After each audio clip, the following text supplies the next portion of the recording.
Yeah, thanks very much, Murray, for working more or less around the clock with the state government and with others to make sure that the federal government is there for people when they need us the most. Working with colleagues, including Anthony, of course, and Richard and myself, to make sure that we are doing all that we can as people right around New South Wales face this devastating weather, which is doing so much damage to communities.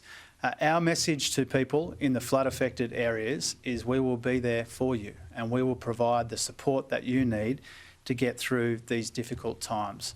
What we know about Australians is in the most difficult circumstances, we see the very best of Australia. People helping each other out, being there for each other, making sure that neighbours are looking out for neighbours and looking after them as well. And we're seeing that now right around New South Wales.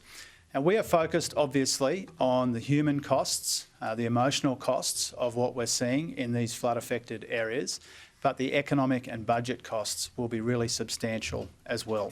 We've seen the National Farmers Federation talk about the impact on food prices that we expect to see, given we are talking about some really important food-producing parts of Australia.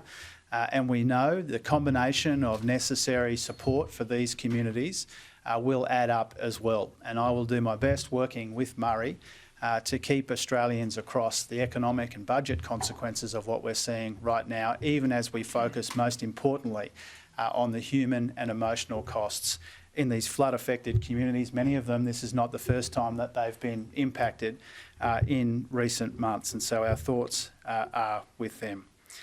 There's no shortage of challenges right now in the Australian economy. When you combine natural disasters, global uncertainty, this spike in inflation and what that has meant for rising interest rates as well. And as you all know, today the Independent Reserve Bank increased interest rates again by 0.5% to 1.35%.